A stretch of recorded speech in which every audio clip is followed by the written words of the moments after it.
Good morning to you and happy Sunday. It is time to preach, but don't be too worried. I'm not here to try and save your soul or your spirit, but I am here to try and save your dog spirit. Because obviously, those out there in the flock have been coming to me and they have been asking, hey, Brother Bryan, I need you to explain something to me here. I'm worried that my dog's spirit will be broken if I train it. Wow, can training actually break your dog's spirit? Can it? Well, first of all, I'm not even going to go down this rabbit hole that would actually debate whether a dog has a spirit or not. I'm not going down that. That could cover the whole rest of the year, so I'm not going to spend time on that. So we're just going to assume that what spirit means is to destroy the animal's joy of life. Let's just put it that way. For a human, it can be, if you break someone's spirit, it's defined as breaking their or destroying their self-esteem or their joy in life or who they believe that they once were, so on and so forth. And it can happen from many ways, from emotional, physical abuse can happen, mental abuse, all of that can create breaking one's spirit, so to speak. So can the same thing happen to a dog? Absolutely. I've seen it. I have people bring dogs to me all the time who have, if they have a spirit, it is for sure broken. Have they suffered trauma in their life? Have they suffered abuses in their life? Whether it was intentional or not, whether it's just a constant daily pathological beatdown. Yeah, that's what I deal with. That's my life. That is my wheelhouse. So I am absolutely positive that your dog's spirit, if it's anything like a human's whatsoever, can and will be broken if you're not careful. So I want to make sure that doesn't happen. But let me clear up this one little misperception real quick. It's not just training alone that would break your dog's spirit. You know, take an animal. Take your dog. You love your dog. Hunk out dog. Hey, buddy, come on over here. Got my old boy right here. So now imagine right now. You guys see how bonded we are together? He's my boy. He's my best friend, no doubt. So now imagine if all of a sudden after 5 years of being together, I were to just crate him up all day long. I get crates. I preach about crates. Crates are a very handy tool to have, especially when you travel, go to hotels, dog rides in the car, you name it. But there's a big difference between crating your dog up all day long because you don't want to spend any time with your dog. Okay, so that's going to cause a little bit of abuse right there. Being penned up all the time, being kept away from you, being kept away from anything that it holds dear. After all, they are social creatures, hyper-social to a degree. Okay, never letting out of the house or the yard. You don't let your dog out of your house or your yard, ever, ever. There's a big world out there, guys, a big world out there. And there's scary things out there that wouldn't be so scary if someone took me out there and pointed them out to me, allowed me to check them out, make my own assessment of what that noises I've been hearing, that smell I've been catching every now and then, that flash of movement through the little slats in the privacy fence. Yeah, abuse comes a lot of ways. Well, if you're never allowed around the guests, hey, there's people in here. That can be scary. Or it can be, wow, I really want to be with them. I really want to go check these people out. But I'm never allowed to. Well, if your dog is constantly nagged or scolded, yeah, that's typically what happens when a dog isn't trained. Stop it. Quit it. You're killing me. I didn't mean that for you, man. I wish you could have seen that. You're like, oh, what'd I do? It was, yeah, imagine doing that all the time because you're just fed up with your dog. You're frustrated. Why do you walk around frustrated all the time? Yeah, imagine that. Your dog, again, doesn't have your language, but sitting there observing you going, what's going on around here? What's happening? Yeah, what if you're punished for reasons you don't even understand? You're told to do something, but you don't know what that something is. You don't even know how to appropriately respond to any sort of signal that this human's given me. God, what a catch-22. Do you do something? Do you do nothing? If I run, they come and hunt me down. If I don't run, then they attack me. What do you do? So guys, oh my gosh, and then I tell you, the worst, if you really want to break your dog's spirit or whatever, euthanize it. There you go. It's broken forever now.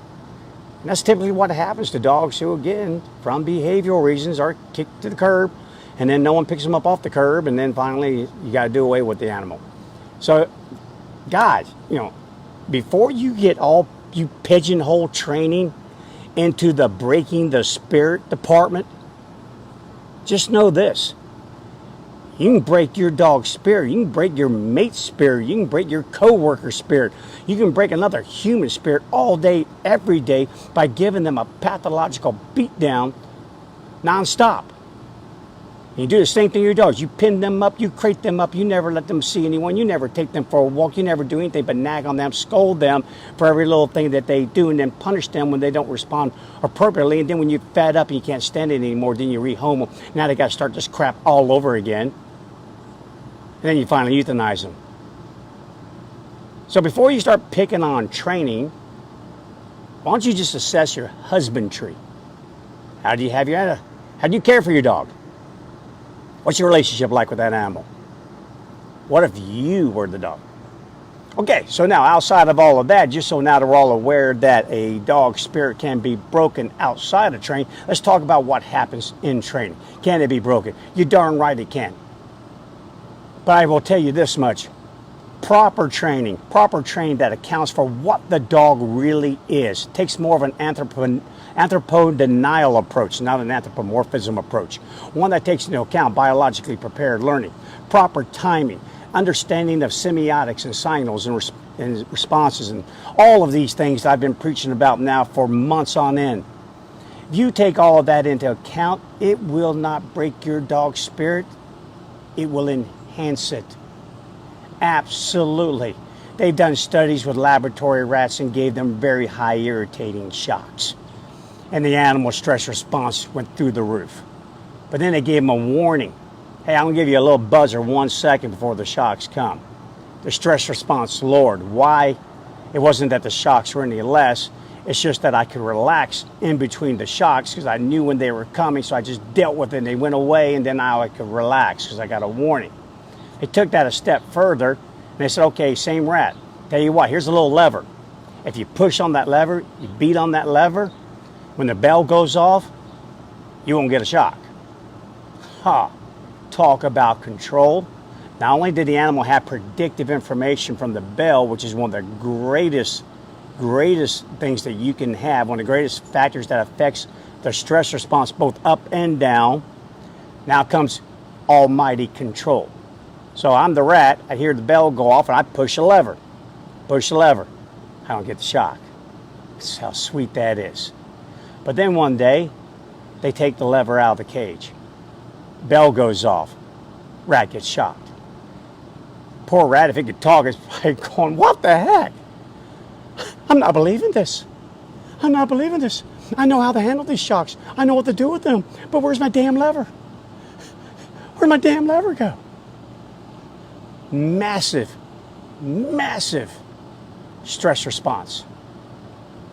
And that's what happens in poor training when the animal thinks it has control over a situation, but it doesn't because you're not consistent. The signals aren't consistent. What you require from the behaviors aren't consistent. Or all you ever do is praise the animal, treat the animal, make sure its whole life is nothing but unicorns and rainbows.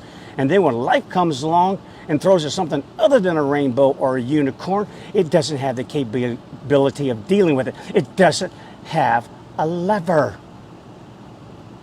Proper training gives your darn dog a lever. It's called cost benefit. Hey, Captain, come. You come, that's you pressing the lever. Nothing's going to happen. You're going to get the cheese, the good stuff, the ball. Yeah. See the couple yesterday? The dog that photobombed my video yesterday? If you haven't checked it out, you got to go check it out. It's towards the end. It's pretty darn funny. I throw the ball for Captain. Captain goes to get the ball. This dog, who's off leash, who is not controllable off leash, has neatly bolted towards Captain. Captain got to the ball first, picked it up, and even though the dog kept trying to take it away from him, kept trying to play with him, kept trying to do everything he could to him, Captain brought the ball right back to me the way he's supposed to. Yeah, Captain has a lever, but that dog did not go back to its owners. They had to sneak up below the view of the video camera, which was way cool, and snatch that dog, and it was like exit stage left. It was gone. It was pretty funny. He had to be in there in real person. I'm sorry I didn't catch the whole darn thing on video. But yeah, now guess what I got to hear though? Here's the not so funny part. As they're going off, why did you do that? Bad dog, bad dog, bad dog. Never do it again. That's it. You need to keep him on the leash. You're telling me what to do with my dog. So there's a little couple dispute going on there. Yeah. Poor dog. Maybe it thought it had a lever. Didn't ever have a lever to press. And let me tell you one more time how important levers are. Those same rats, they let them press that lever, no shot came. No shot came. Then after a few days of that, they disconnected the mechanism between the lever and the mechanism that gave the shock. So the bell went off, rat started pressing the lever. Shock came anyway. The rat did not have a massive stress response like it did when the lever was taken. It was the belief, just the mere belief that it had control that kept the stress response down. That's what training does. Give your dog a lever.